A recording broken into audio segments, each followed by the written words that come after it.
नमस्कार। कार्यक्रम अफसरनामा में आपका बहुत बहुत स्वागत है। और अफसरनामा में हमारे साथ आज 1996 बैच के एक ऐसे सीनियर आईपीएस ऑफिसर हैं जिनके व्यक्तित्व की अगर मैं बात करूं तो हम एक बार उनसे पहले इसी कार्यक्रम में बात कर चुके हैं और हमने हमेशा महसूस किया है तब से लेकर अब तक कि उनका व्यक्तित्व, उसमें जो रंग हैं वो बहुत ही दिलचस्प हैं।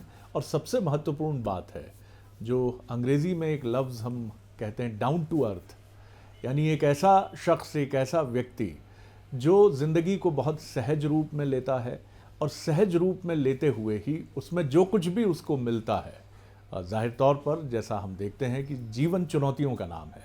आप और हम, कोई भी हो, चाहे वो राजा हो या रंक हो, कोई ऐसा नहीं है जो इन चुनौतियों से अछूता हो। लेकिन इनके बीच में सामंजस्य का वो बिंदु बहुत महत्वपूर्ण होता है जो हमें चुनौतियों के बीच में अविचलित रखता है और बहुत प्रसन्नता की स्थिति में भी हमारा मस्तिष्क स्थिर रखता है। तो वो एक ऐसे ही आईपीएस ऑफिसर के तौर पर आगे बढ़ते रहे हैं, एक अपराइट ऑफिसर, एक ऑनेस्ट और अपने काम को लेकर डेडिकेटेड ऑफिसर। और इसके साथ ही करियर में जो चीज़ें साथ चलती हैं उनको बहुत ही सहज भाव से, या गीता के कर्मण्येवाधिकारस्ते मा फलेषु कदाचन कदाचना की तरह स्वीकार करने वाले। तो मुलाकात करिए। इन दिनों जो दायित्व वो संभाल रहे हैं वो आईजी प्लानिंग पीएचक्यू का है, बेहद महत्वपूर्ण दायित्व माना जाता है ये। तो मुलाकात करिए योगेश चौधरी साहब से। सर, बहुत स्वागत करता हूँ आपका। नमस्कार शरद जी।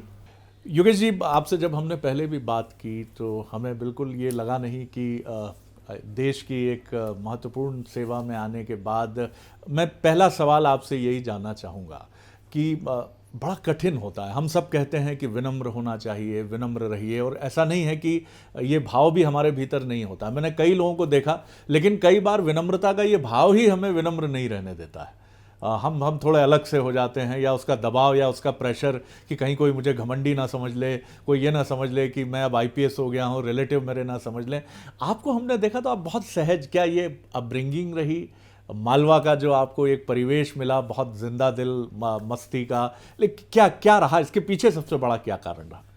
हाँ देखिए शरद जी, पहली बात जो आप कह रहे थे कि जो कई बार प्रेशर होता है कि मैं विनम्र रह रहा हूँ या नहीं रह रहा हूँ या घमंड, सबसे बड़ी बात है कि वो किसी भी चीज़ को प्रिटेंड करना बहुत ज़्यादा देर तक और बहुत ज़्यादा दिनों तक संभव नहीं होता है। आप नेचुरल ही रह पाते हैं।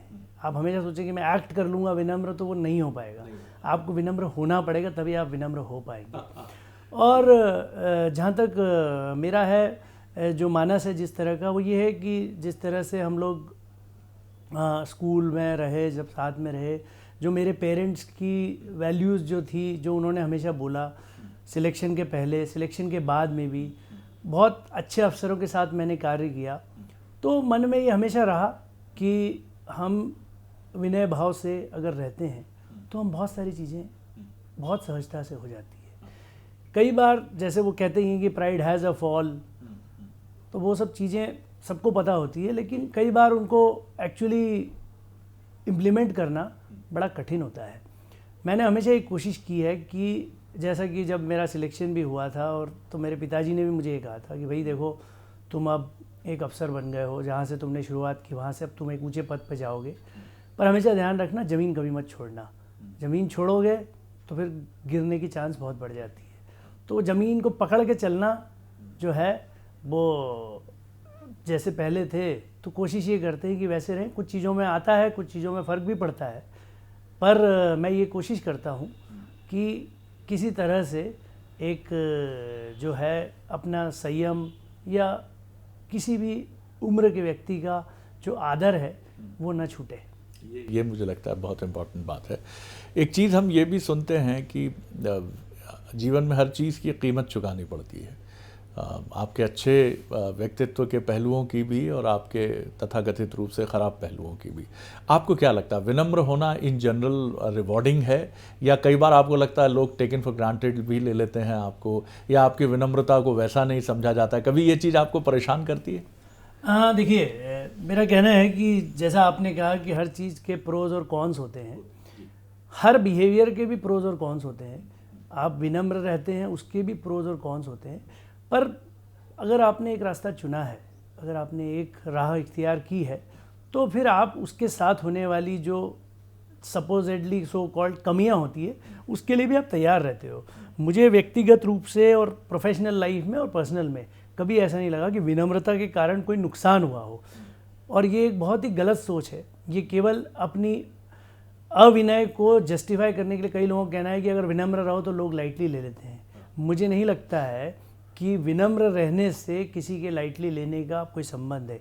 अगर आप अपने कार्य क्षेत्र में मजबूत हो, यदि आपको कार्य का नॉलेज है, यदि आप चीज़ों में सक्षम हो, यदि आप खुद मेहनत करने का दम रखते हो, तो मुझे लगता है कि विनम्रता होते में आपको कोई भी कभी लाइटली नहीं ले सकता। इतना जब आप एक लगभग एक हाफ वे तय कर लेते हैं किसी करियर का, तो आपकी एक गहरी समझ उस व्यवसाय को लेकर, उस अपने पेशे को लेकर डेवलप होती है। आप किस तरह देखते हैं, अखिल भारतीय पुलिस सेवा के एक वरिष्ठ अधिकारी के नाते आप इस करियर को किस तरह देखते हैं? बहुत सारी चुनौतियां हैं, जैसे अभी हैदराबाद का एक इंसिडेंट होता है, रातों रात पुलिस हीरो वर्शिप की तरफ चली जाती है, और कई बार ऐसा भी होता है कुछ अफसर ऐसे भी होते हैं जैसे आप हैं, जो अपनी रैंक एंड फाइल की भी कमज़ोरियां अपने माथे लेना पसंद करते हैं और कहते हैं कि जिम्मेदार मैं हूं, अगर आपको कोई इसमें पुरस्कार देना है तो रैंक एंड फाइल को दीजिए, और अगर कोई दंड देना है तो मेरी तरफ ले आइए वो चीज़। अब ये चीज़ें बड़ी कठिन भी हैं, आसान भी नहीं हैं। 20 साल से ज़्यादा का समय, किस तरह इस करियर को आप देखते हैं? हाँ, अभी आपने कहा कैरियर का हाफ, कैरियर का 2/3 हो गया है। मेरे 24 साल हो चुके हैं, करीब 12 साल की सर्विस आगे और बाकी है। तो इन 24 साल में मेरे जो 18 स्थानांतरण जो हुए हैं, तो उसमें अलग अलग जगहों के अलग अलग तरह की चुनौतियाँ, अलग कार्य क्षेत्र, अलग डिस्ट्रिक्ट, अलग रीजन देखने को बहुत मिली है। जहाँ तक आईपीएस का सवाल है, आपने कहा, मेरा ये मानना है हमेशा से, और इन 24 वर्षों में ये चीज़ और रीइंफोर्स ही हुई है कि आईपीएस जो है एक ऐसी अपॉर्चुनिटी आपको देती है जो वास्तव में, जिसको आप कह सकते हैं कि आप बहुत फॉर्चुनेट हैं कि आपको वो मौका मिला है। बिकॉज़ जिस तरह से आप मानव जीवन में कटिंग एज लेवल पे जो सबसे पीड़ित, शोषित, कमज़ोर आदमी की जितनी मदद आप करते हैं, उतना मौका बहुत अन्य जगहों पर बहुत कम मिलता है, और उतनी लार्ज स्प्रेड आपका जो इफ़ेक्ट होता है। आप छोटे से छोटे चीज़ में भी कई बार ऐसे होते हैं, जैसे आंकड़े हमारे बिल्कुल भी डिस्क्रिप्टिव नहीं होते, लेकिन किसी एक गरीब आदमी होता है जिसके पास एक छोटी सी खोली है, उसकी खोली में 500 रुपये का सामान है। अगर वो 500 रुपये का सामान चोरी हो जाता है तो आंकड़ों और रिकॉर्ड में वो चीज़ एक 500 रुपये की चोरी की तरह दर्ज होती है, लेकिन उस व्यक्ति के लिए वो उसका पूरा जीवन है। अगर आप उस व्यक्ति की जो बात, जब वो आपके पास आता है, आप उसकी सहिष्णुता के साथ उसको सुनते हैं, आप अपनी तरफ से प्रयास करते हैं, आपके प्रयासों से, आपकी टीम से अगर वो संभव हो जाता है, तो जो उसके हृदय से आपके लिए उद्गार निकलते हैं, उसका जीवन में मुझे नहीं लगता कि कोई अवार्ड मैच कर सकता है। और आईपीएस में आने के बाद आपको बहुत यंग एज से ही आप एसडीओपी बन जाते हो, आप एसपी बनते हो, आप आईजी बनते हो। आपके पास एक बहुत बड़ा प्लेटफॉर्म होता है बहुत सारे लोगों की लाइफ में बहुत डिफरेंस करने का। मैं हमेशा बोलता हूँ कि हमारी सर्विस में एक बहुत बड़ा एडवांटेज जो है वो होता है कोलैटरल इफेक्ट का, जो कई बार दिखता नहीं है। आपने जैसे आए, आपने एक अच्छा एडमिनिस्ट्रेशन दिया, आपने एक ईमानदार, एक मजबूत, एक न्यायप्रिय पुलिस व्यवस्था आपने, जहाँ आपने सब डिवीज़न में हेड की, आपने अपने डिस्ट्रिक्ट में हेड की, आपने रेंज में हेड की, तो उसका असर जो सामने दिख रहा होता है, किसी के यहाँ चोरी हुई या किसी को कुछ हुआ, वो आपको सामने दिखता है। लेकिन जो बहुत सारे लोग होते हैं जिनका आपसे डायरेक्ट कनेक्शन नहीं होता है, जिनको उस अच्छी व्यवस्था के कारण एक निर्भीकता आ जाती है, उनके कारण एक जीवन में उनके एक सुचारूपन आ जाता है, शांति आ जाती है, वो सारा इफेक्ट आपके कारण होता है।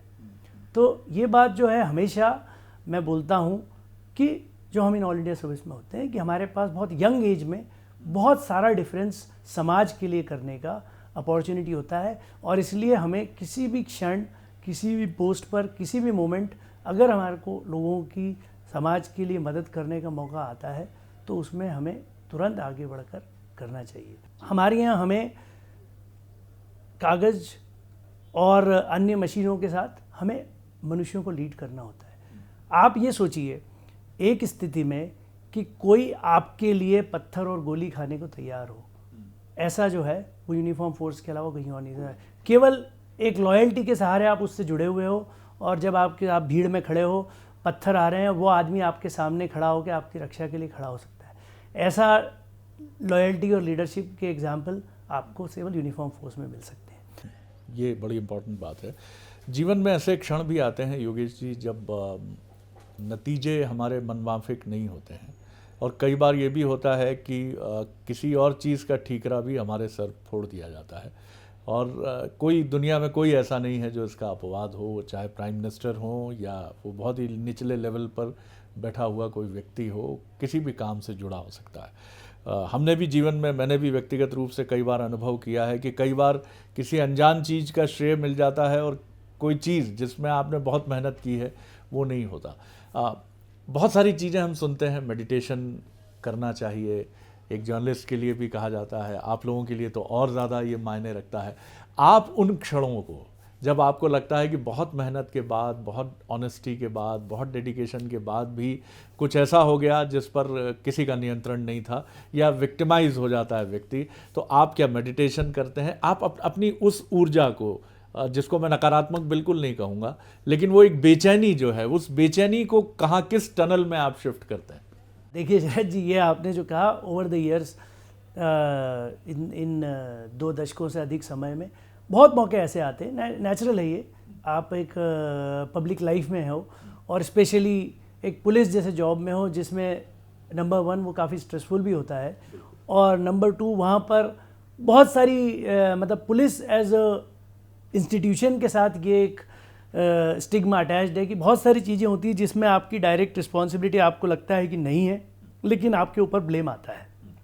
तो मैं 7 जगह पर एसपी रहा हूँ, डीआईजी रहा हूँ, आईजी भी रहा हूँ, तो कई बार ऐसी इंसिडेंट्स होती है, कई बार ऐसी परिस्थितियाँ हो जाती है जिसमें आपको लगता है कि आपने, आपके साथ वालों ने बहुत ज़्यादा मेहनत की, लेकिन जो भी हुआ परिणाम उससे ये हुआ कि किसी कारणवश ये कहा गया कि आपकी कमी रह गई, या आप लोगों ने संयम नहीं बरता, या अन्य तरहों के जो आपके ऊपर वो आते हैं। मेरा ये मानना है कि शुरू में इसमें ज़्यादा दुख होता था, कष्ट होता था, ख़राब भी लगता था, गुस्सा भी आता था।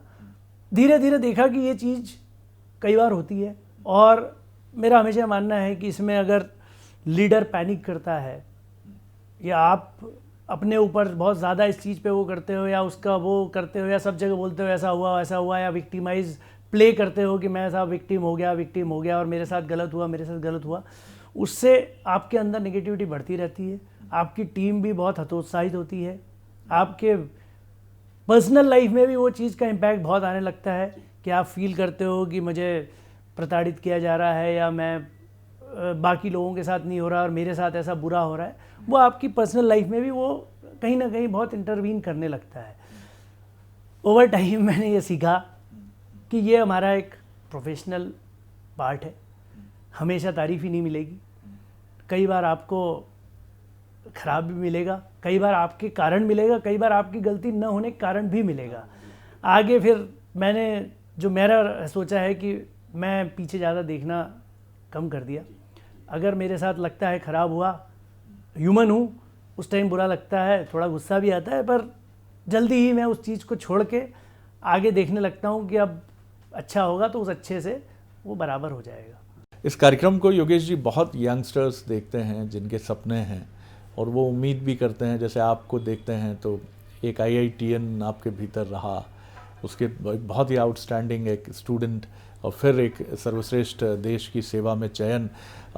लेकिन ये सब कुछ उतना आसान नहीं है जितना दिखता है। कई लोग ये मानकर चलते हैं कि ये भी एक गिफ्टेड है चीज़, योगेश चौधरी जी बहुत गिफ्टेड रहे होंगे बहुत, लेकिन उसके पीछे का डिवोशन, अनुशासन, ये सारी चीज़ें, किस तरह से व्यक्ति अगर अपने को देश की बेहतर चीज़ों के लिए तैयार करे, चाहे वो IPS हो, IIT हो, या तमाम जो बेहतर कॉम्पिटिटिव एग्ज़ाम्स हैं, क्योंकि आप टीनेज बच्चों के पिता भी हैं, तो आप क्या कहेंगे, कैसे वो भाव लेकर हम आगे चलें युवाओं के लिए ख़ास तौर पर?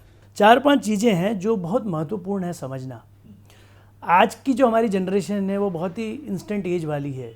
हम लोगों की जनरेशन जो थी, जब हम छोटे थे तब थोड़ा चीज़ें स्लो हुई और ट्रांजिशन में आई थी। इन बच्चों ने हर चीज़ इंस्टेंट देखिए, इंस्टेंट उनके पास इंटरनेट होता है, इंस्टेंट उनके पास गूगल होता है, इंस्टेंट कॉफ़ी होती है, इंस्टेंट पिज़्ज़ा होता है, वो एक फ़ोन पे डिलीवर करके सब कुछ आ जाता है, तो उनको हर चीज़ की आदत हो गई इंस्टेंट। पर लाइफ में सब चीज़ें इंस्टेंट नहीं होती है। कुछ चीज़ें जो होती है, जो सस्टेनेबली होती हैं या जो आपको अचीव करनी होती है, उनके लिए आपको इंस्टेंट से काम नहीं चलता, उसके लिए काफ़ी लॉन्ग डेडिकेटेड एफर्ट होता है। तो जो पहला बिंदु मैं यंग बच्चों को हमेशा बोलता हूँ कि बहुत सारी चीज़ें होंगी, बट एक मूल मंत्र हमेशा रहता है कि हार्ड वर्क का कोई सब्स्टिट्यूशन नहीं है। आप शॉर्टकट लेंगे, shortcuts will cut you short sooner और later, and hard work has no substitution. Number 2, बच्चों को लगता है कई बार किसी को कुछ नहीं आता, किसी को कुछ नहीं आता, किसी को कुछ नहीं आता। एक इररेवरेंस जो है वो हर जनरेशन की कहानी होती है। जब हम लोग थे शायद हम लोगों को लगता होगा कि हमसे पिछली जनरेशन में हम लोगों को कुछ नहीं पता, आज की जनरेशन को ये लगता है कि कुछ नहीं पता। तो हम लोग ये देखते हैं कई बार इस चीज़ में कि हमें बहुत ज़्यादा आता है और पिछली जनरेशन वालों को नहीं आता है, लेकिन हम ये भूल जाते हैं कि पिछली जनरेशन वालों को चाहे आपकी वाली चीज़ें नहीं आती होगी, लेकिन उनकी उम्र के हिसाब से उनके पास एक्सपीरियंस है, एक्सपीरियंस के अपने लेसन्स होते हैं। तो आप बड़ों के प्रति क्लोज्ड माइंड रख के अपनी बहुत सारी चीज़ों को मिस कर जाते हो। आपको हमेशा, आप ठीक है, वो आपसे फास्ट मोबाइल पे फ़ोन नहीं कर पाएंगे, टाइप नहीं कर पाएंगे, हो सकता है आपकी इतनी ऐप उनको नहीं मालूम है, लेकिन जब आपको फेलियर आया है तो आप उसको कैसे हैंडल करेंगे, शायद ये कोई बड़ा आदमी आपको ज़्यादा बेहतर सिखा सकेगा यंग के बजाय। और तीसरा जो मैं आजकल देखता हूँ और मैं सबको बोलता हूँ और हमेशा से बोलता आ रहा हूँ, और मैं खुद उस चीज़ का बड़ा सपोर्टर हूँ और खुद कोशिश करता हूँ हमेशा, कि 2 चीज़ें होती है। आपके सामने एक चुनौती है, आपको एक, चाहे आप स्कूल की पढ़ाई में करना चाहते हैं, चाहे खेल में करना चाहते हैं, चाहे किसी नौकरी में करना चाहते हैं, आपके पास हमेशा वो रहता है कि आपने एम किया और आप उसके लिए मेहनत कर रहे हैं। आप खूब मेहनत करिए, खूब करिए। कई लोग जो है वो पहले हाथ खड़े कर देते हैं और डर जाते हैं, अरे ये तो मेरा हो ही नहीं सकता, मैं इसमें सिलेक्ट हो ही नहीं सकता, ये मैं काम कर ही नहीं सकता, वो तो वो लोग कर सकते हैं, मैं नहीं कर सकता। मेरा हमेशा कहना है, लाइफ में एक चीज़ हमेशा ध्यान रखिए, जो होना है वो एक लिमिट के बियॉन्ड आपके हाथ में नहीं है। आप सिर्फ मेहनत कर सकते हैं, रिजल्ट्स क्या आएंगे कई बार वो आपके बियॉन्ड है। आप बहुत अच्छा पढ़ के गए, एग्ज़ाम के दिन बीमार हो गए, एग्ज़ाम में आपसे ज़्यादा लोग पढ़ लिए और ज़्यादा नंबर ले आए तो आप पीछे हो जाओगे अच्छा पढ़ने के बाद भी। पर एक चीज़ हमेशा ध्यान रखिए, आपका काम मेहनत करना है, and it is always better कि you be a failure rather than not trying. 24/7 जैसा हम लोगों के लिए कहा जाता है, चैनल्स के लिए आपकी ज़िंदगी में 24/7 ही होती है, लेकिन इनके बीच में आपके सामाजिक संपर्क आपको अलाइव रखते हैं। समाज से आपको कटना भी नहीं है, आपको अपनी जीवन संगिनी को भी समय देना है और उनकी भी चुनौतियों को और उनके भी जो दुख सुख हैं उनको भी आपको सुनना है, अपने बच्चों को भी देखना है, उनको भी समझना है। तो ये जो सामाजिक आपके सरोकार हैं, आपका जो एक सोसाइटी कम्युनिकेशन है लोगों से और ख़ुद का भी, क्योंकि समाज से हमको भी ताकत मिलती, इनको साधने के लिए कैसे आप कितना कठिन या कितना आपने इसको मैनेजेबल पाया है या कितना कठिन है ये? देखिए, चूँकि फैमिली जो होती है, पेरेंट्स, वाइफ और बच्चे, वो आपके पर्सनैलिटी का, आपके जो कैरेक्टर है उसका बेडरॉक होते हैं। वो आपको फाउंडेशन प्रोवाइड करते हैं, वो आपको आपके चुने हुए रास्ते पे बढ़ने में आपको मजबूती देते हैं। इसलिए आपकी जिम्मेदारी होती है कि आप जो है अपना टाइम मैनेजमेंट कहें या जो भी तरह अपना करें, उसके लिए बराबर आप उनकी तरफ भी अपनी जिम्मेदारी और अपना समय, चूँकि मेरा हमेशा मानना है कि ये मेरा प्रोफेशनल लाइफ है, मेरे पर्सनल लाइफ में भी वाइफ के प्रति, बच्चों के प्रति और पेरेंट्स के प्रति जिम्मेदारी मुझे अपने आप निर्वाह करनी है। मैं उस चीज़ को ये बहाना नहीं बना सकता कि मैं तो बहुत काम कर रहा हूँ इसलिए मैं देखूंगा नहीं। समय परिस्थिति होती है, किसी जगह पर, किसी समय पर, किसी पोस्ट पर आप ज़्यादा व्यस्त होते हो, किसी पे आपके पास टाइम होता है, लेकिन आप वो आपके परिवेश से ओझल नहीं हो सकते। जो लोग ये गलती करते हैं वो अक्सर बहुत आगे जाके रियलाइज़ करते हैं कि ज़िंदगी में सबसे महत्वपूर्ण चीज़ उन्होंने मिस कर दी है। मैं हमेशा, मेरी वाइफ जो है वो बहुत ज़्यादा पॉजिटिविटी और मजबूती प्रोवाइड करती है। जितनी भी लाइफ में जब विषमताएं आई या ख़राब परिस्थिति आई जिसको कहिए, तो वो बड़ा स्ट्रांग, मुझसे भी स्ट्रांग होके उसने सपोर्ट किया है। और उसी के कारण हम लोग जो है कि जिसको मैं कहता हूँ हमेशा कि कठिन समय, कठिन नौकरी और इतनी जगहों पे हम लोग ट्रैवल कर चुके हैं। वो खुद वर्किंग है, वो एसोसिएट प्रोफेसर है नूतन कॉलेज में। उसके जितने ट्रांसफ़र हो, मेरे जितने ट्रांसफ़र हो, उतनी लिस्ट के बावजूद हम लोग, जैसे कि गीता में है कि हर चीज़ नॉन परमानेंट है, हर वर्क प्लेस पे हम लोग जाके आराम से फिर सामान जमाते थे, फिर नए घर में शिफ्ट होते थे, फिर आगे जाते थे। मेरे बच्चे भी हम लोगों के साथ, चूँकि हम लोगों ने उनको हमेशा ये सिखाया कि भाई कोई भी चीज़ आपको जो है उसको आप फेस करेंगे, अपने स्तर से फेस करो, जितना कर सकते हो उतना जल्दी सीखोगे। तो मेरी बड़ी बेटी भी 14 स्कूलों में पढ़ी है 12वीं तक, और वो अपने 14 के 14 स्कूलों में बहुत ही खुश रही। वो बोली कि और 1-1.5 साल के बाद कि हम फिर बदलेंगे स्कूल, फिर बदलेंगे स्कूल करते रहे। पर जो है कि इन सब चीज़ों में चूँकि हम लोग बड़ी एक कोशिश करते हैं कि कोहेरेंट फैमिली रहे, हम लोग अपना टाइम स्पेंड करें जितना जैसे हो सकता है। जो परिस्थिति होती है, हमारी बहुत सारी छुट्टियां कैंसिल हुई है, हमारी बहुत सारे पारिवारिक फंक्शंस जो है वो मिस हुए हैं सबके। बट पहले ख़राब भी लगता था, पर धीरे धीरे धीरे चूँकि रिस्पॉन्सिबिलिटीज़ भी है, दायित्व भी है, काम भी है जो कि प्रायोरिटी में है, तो कई चीज़ें छूट जाती है, लेकिन उसमें ख़राब नहीं लगता है। और हम कोशिश करते हैं कि जितना टाइम मिल सकता है उसको हम क्वालिटी से स्पेंड करें, और साथ न रह पाएँ फिर भी हम लोग, आजकल तो मोबाइल है तो एक दूसरे से एक फ़ोन कॉल दूर रहते हैं, और इन सब के कारण मजबूती मिलती है। और मुझे लगता है कि पर्टिकुलरली सर्विसेज में हैं जिनकी 24/7/365 की जॉब है, उनके लिए अपनी फैमिली, पेरेंट्स, वाइफ, बच्चे, वो एक बहुत ही महत्वपूर्ण वो है। और वो अपनी रिस्पॉन्सिबिलिटी के बजाय उसको अपना एक बहुत बड़ा एसेट मान के उनको रहना चाहिए कि वो आपका बहुत बड़ा कुशन है आपके प्रेशर्स के लिए, आपके नेगेटिव्स के लिए, आपके रिवर्सल्स के लिए। और मैं हमेशा ये मानता हूँ और मुझे बड़ा फील होता है कि मेरी किसी भी स्थिति में मेरी फैमिली जो है वो मेरे साथ बहुत इम्पॉर्टेंट उसमें खड़ी रहती है, जिसके कारण कि हम परिस्थितियों को बड़े आराम से हैंडल कर लेते हैं। क्या बात है सर। और कंक्लूड कर रहा हूँ मैं इस छोटे से एक सवाल के साथ। पढ़ना आपकी बड़ी हॉबी है, हमने पहले भी देखा है, सुना भी है। और ये कितना ज़रूरी है पढ़ना, क्योंकि ये बहुत इम्पॉर्टेंट है। और इस समय कुछ अच्छी कोई पुस्तक आप पढ़ रहे हो तो बहुत सारे लोग ये भी जानना चाहते हैं कि उनको रेफरेंसेस नहीं मिलते कई बार। वो कहते हैं एक किताब हम शुरू करते हैं, मिडवे भी क्या 15 पेज पढ़ने के बाद लगता है कि ये क्या हाथ में ले लिया हमने। तो मुझे लगता है ये भी एक अवेयरनेस बड़ी ज़रूरी है कि आप पढ़ें तो पढ़ें क्या, तो पढ़ना कितना ज़रूरी है और अभी क्या पढ़ रहे हैं? हाँ शरद जी, पढ़ना जो है ये अगेन जो बात आती है, किसी ने एक बहुत ही वरिष्ठ पुलिस अधिकारी थे जो बहुत ज्ञानी भी हैं, जो बहुत पढ़ा लिखा है जिन्होंने, उन्होंने एक बार मेरे से, एक बार जब वो मैं एक ज़िले में एसपी था, वो मेरे पास आए थे और उन्होंने बात कही थी। उन्होंने क्या, मैंने कहा सर मुझे पढ़ने का शौक़ है, तो बड़े खुश हुए और उन्होंने कहा देखो योगेश, नेचर में स्टेटस को नाम की कोई चीज़ नहीं होती है। नेचर में या तो आप ऊपर जाओगे या नीचे जाओगे, स्टेटस को नहीं होता है। और अगर आप पढ़ोगे तो आप ऊपर जाओगे, अगर आप नहीं पढ़ोगे तो आप नीचे चले जाओगे, ऑब्सोलीट हो जाओगे।